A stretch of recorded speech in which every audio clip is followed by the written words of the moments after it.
नमस्कार दोस्तों, चलिए जानते हैं आज की 50 बड़ी खबरें 10 मिनट्स के अंदर। लेकिन उससे पहले आप इस वीडियो को एक लाइक और इस चैनल को सब्सक्राइब कर दें। लखनऊ में राज्य सरकार ने निवेश त्वरक उपाय लागू किए। बड़े उद्योगों के लिए जमीन आवंटन, क्लियरेंस और सहायक सेवाओं में तेजी लाने का निर्देश जारी किया गया। प्रयागराज, आगरा और मथुरा में बाढ़ की स्थिति गंभीर बनी हुई। प्रशासन ने राहत शिविर और स्कूल समय सारणी में बदलाव के आदेश दिए। प्रदेश के सभी 762 नगर निकायों ने 3 महीने का विशेष कचरा प्रबंधन अभियान शुरू किया। लक्षित बड़े कूड़े के ठिकानों पर निरंतर निरीक्षण होंगे। गोरखपुर से लेकर कानपुर तक बिजली वितरण में तकनीकी व्यावसायिक टीमों को अलग करने का प्रस्ताव तैयार। वितरण सुधार के लिए है कदम उठाने का निर्णय लिया गया। नोएडा और ग्रेटर नोएडा के कॉलेजों में सुरक्षा बढ़ी। आज रिपोर्ट मिली कि एक MBA छात्र हॉस्टल में गोली लगने से मारा गया, पर मामले में जांच जारी है। बिहार कैबिनेट ने आंगनवाड़ी सेविकाओं सहायिकाओं के मानदेय में वृद्धि का प्रस्ताव मंजूर किया। सरकार ने बजट आवंटन का तात्कालिक प्रावधान किया। इंडिगो ने कोलकाता पूर्णिया के बीच सीधी उड़ानें 15 सितंबर से 3 बार साप्ताहिक शुरू करने की घोषणा की। इससे पूर्वोत्तर बिहार की वायु कनेक्टिविटी बढ़ेगी। उत्तर प्रदेश में विदेशी निवेशक सुविधा के लिए ताइवान डेस्क की स्थापना की गई। निवेश प्रोजेक्ट्स और साझेदारी को तेजी से टैग किया जाएगा। वाराणसी में औद्योगिक और शैक्षणिक संस्थानों के बीच MOU पर हस्ताक्षर हुए। स्टार्टअप्स को प्रयोगशालाएं और तकनीकी सहयोग उपलब्ध कराया जाएगा। पटना में चुनाव से पहले राजनीतिक दलों की मान्यता समीक्षा पर रिपोर्ट आयोग को भेजी गई। कुछ पार्टियों की मान्यता रद्द किए जाने की संभावना पर चर्चा। कृषि विभाग ने खरीफ फसल समर्थन के लिए नई अनुदान राहत योजना शुरू करने का प्रस्ताव भेजा। स्थानीय मंडियों में खरीद सुविधाएं बढ़ाई जाएंगी।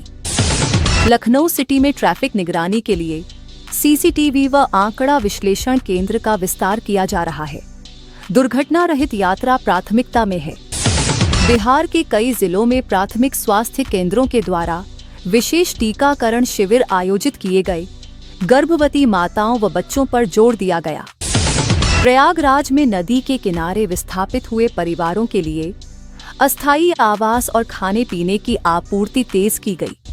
राहत कार्य 24 घंटे 7 दिन मोड़ पर। प्रयोजनिक पर्यटन योजनाओं के तहत काशी वाराणसी में घाटों के सौंदर्यीकरण के लिए धन आवंटन का आदेश जारी हुआ। पर्यटक सुविधाओं पर काम शुरू। कानपुर में औद्योगिक संयंत्रों के अपशिष्ट प्रबंधन पर कड़ा निरीक्षण प्रारंभ। उल्लंघन करने पर जुर्माने और शटडाउन की चेतावनी दी गई। बिहार में सड़क निर्माण परियोजनाओं के लिए केंद्र राज्य समन्वय बढ़ा। पिछले वर्षों से रुकी परियोजनाओं पर पुनः समीक्षा बैठकें शुरू हुईं। राजधानी पटना में शहरी परिवहन सुधार के लिए बस रूट और समय सारिणी में बड़े परिवर्तन प्रस्तावित। पब्लिक कंसल्टेशन आगे होगा। स्कूलों में शीतकालीन वैक्सीनेशन व स्वास्थ्य शिविर की तैयारी। शिक्षा विभाग ने सभी DM को निर्देश जारी कर दिए हैं। उत्तर प्रदेश पुलिस ने राज्य स्तर पर नशा विरोधी अभियान तेज किया। जरूरी स्थानों पर रेड और दवाओं की जब्ती की रिपोर्टें आई हैं। बिहार के सीमावर्ती जिलों में अवैध अतिक्रमण और रेत खनन पर कड़ी कार्रवाई। जिलाधिकारी स्तर पर विशेष दल गठित किए गए। सहारनपुर में महिला उद्यमियों के लिए कौशल प्रशिक्षण कार्यक्रम शुरू। माइक्रो लोन और मार्केट लिंकिंग की भी व्यवस्था की जा रही है।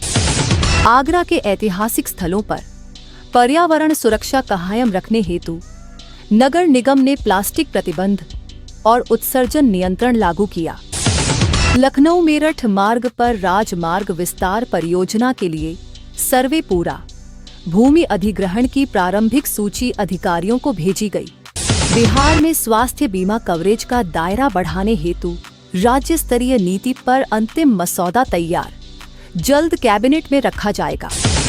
इलाहाबाद हाईकोर्ट के निर्देश पर बाढ़ प्रभावित इलाकों के पुनर्वास की समय सीमा तय की गई।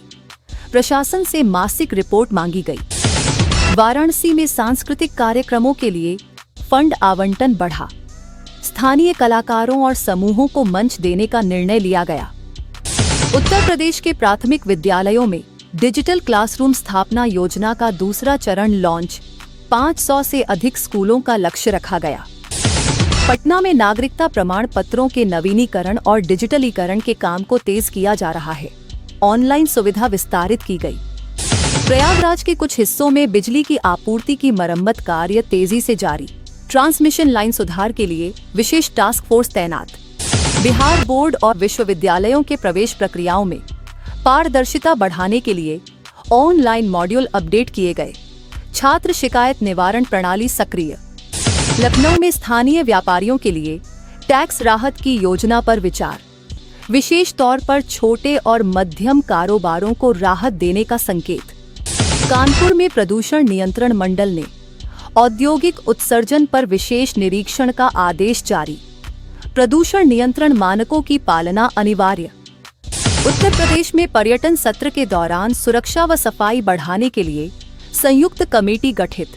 श्रद्धालु सुविधाओं पर विशेष ध्यान। बिहार के ग्रामीण क्षेत्रों में सोलर वाटर पंप योजना का विस्तार। किसानों को सौर ऊर्जा से सिंचाई के विकल्प दिए जा रहे हैं। आगरा पुलिस ने अवैध रेत और खनन पर एक बड़ी कार्रवाई की। कई मशीनरी जब्त व अवैज्ञानिक उत्खनन रुकवाया गया। उत्तर प्रदेश के कई जिलों में SRR शहरी पुनरुत्थान परियोजनाओं की टेंडर कॉल जारी। इलाके में बुनियादी ढांचे को नया स्वरूप मिलेगा। पटना में शहरी ग्रीनिंग अभियान के अंतर्गत नए पार्क और पेड़ लगाने की योजना का पहला चरण शुरू हुआ। बिहार में मतदाता सूची अद्यतन अभियान सक्रिय। BLO और प्रशासन ने घर घर जाकर सूचनाएं संकलित कर रहे हैं। लखनऊ मेडिकल कॉलेज में नई स्वतंत्र आपातकालीन सुविधा का शुभारंभ। मरीजों के त्वरित इलाज के लिए अतिरिक्त बिस्तर जोड़े गए। उत्तर प्रदेश परिवहन विभाग ने लंबी दूरी के बस शेड्यूल में सुधार की घोषणा की। रात्रि बसों के लिए सुरक्षा मानक अनिवार्य किए गए। बिहार में स्कूल कैंपसों में स्वच्छता और पोषण कार्यक्रम के तहत मिड डे मील आपूर्ति श्रृंखला मजबूत करने के निर्देश दिए गए। विकास कार्यों की गति पर समीक्षा के लिए दोनों राज्यों में DC व मंत्री स्तरीय मीटिंगें चल रही हैं। प्रगति रिपोर्ट मांगी गई। आगरा के पर्यटन व व्यापारिक घाटों में CCTV व आपातकालीन हेल्प डेस्क स्थापित करने के लिए नगर निगम ने योजना पास की। उत्तर प्रदेश के कृषि वैज्ञानिकों ने सूखा प्रतिरोधी नई फसल किस्मों की फील्ड ट्रायल रिपोर्ट साझा की। सफल प्रजातियों का विस्तार प्रस्तावित। बिहार में ग्रामीण सड़क परियोजनाओं के तहत पुल और ड्रेनेज सुधारने के लिए नए कॉन्ट्रैक्ट जारी। संबंधित ठेकेदारों को कार्य सौंपा गया।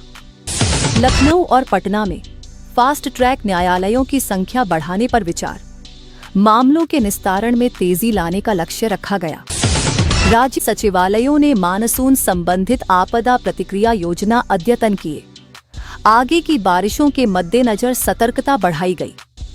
उत्तर प्रदेश के उच्च शिक्षण संस्थानों में रिसर्च ग्रांट्स बढ़ाने की योजना पर टास्क फोर्स ने सिफारिशें प्रस्तुत की। बिहार में महिला सशक्तिकरण के लिए स्वरोजगार पैकेज का विस्तार घोषित। स्वयं सहायता समूहों को नए बैंकिंग लिंक दिए जाएंगे। ऐसी ही हर खबर से अपडेट रहने के लिए हमारे YouTube चैनल को सब्सक्राइब जरूर करें। धन्यवाद। सचिव